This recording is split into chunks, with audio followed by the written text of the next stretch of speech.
互聯網世界網媒咧好現實嘅，網絡世界裏面嘅流量密碼咧，自然就多人報道㗎啦。TVB 萬千星輝頒獎典禮2025同隔離台嘅選秀總決賽啊，同一日舉行啊，記者就最中意咧攞呢一啲嚟比較㗎啦。咁到底邊一個節目先至係今次嘅流量密碼呢？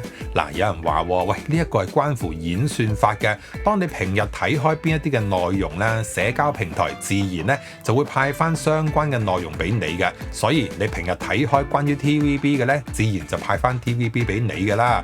啱喎，真係冇錯嘅，所以咧係唔可以坐喺度咧等人派 post 俾你嘅，要自己行動，直接踩場啊！企入去啲網媒度睇下啦，有冇出 post 啊？出咗幾多個呢？喂，一目了然啦！飛天嘅嘢唔係 Google， 唔係 Yahoo， 更加唔係 TVB 啊！冇啲好專業、好 pro 嘅工具咧去做一個計算嘅，咁只可以用好 low tech 嘅工具咧做一啲簡單嘅點算，就係人手啦。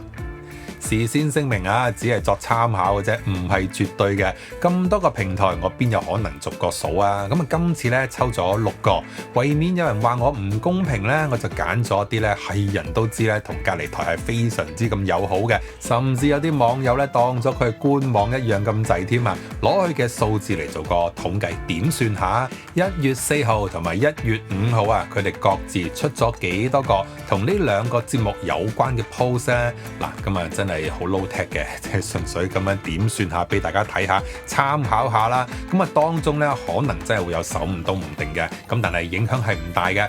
若果信我唔過嘅話咧，唔緊要，你自己去數一次都 OK 嘅。好啦，先嚟1月4號啊，田木習作到底報咗幾多 TVB 萬千星輝頒獎典禮嘅 post 啊？仲有就係有幾多隔離台選秀相關嘅 post 啊？ TVB 嘅咧係一個都冇。關於隔離台嘅咧係有6個，亦都即是佢哋當日嘅全部嘅 post。好啦，俾人形容係鏡報嘅如一又如何咧？關於 TVB 嘅 post 咧係0啊。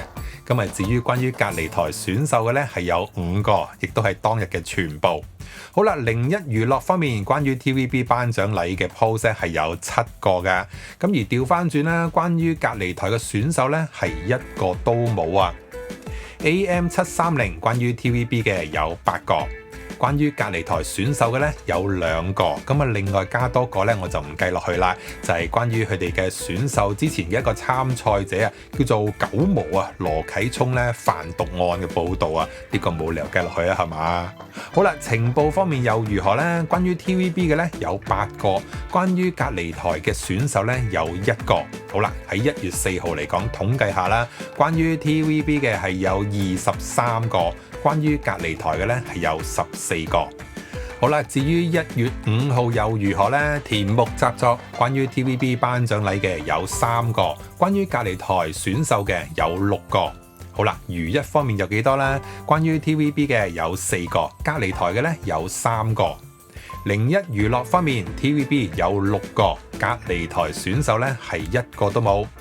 AM730 咧 ，TVB 嘅有4個，隔離台有4個。好啦，情報咧關於 TVB 係有5個，隔離台嘅咧都係1個都冇嘅。好啦，總計嚟講嘅話咧，嗰一日1月5號咧 ，TVB 係有22個，隔離台係有13個。好啦，2日加埋嘅話，關於 TVB 萬千星輝頒獎典禮相關嘅報導咧係有45個嘅。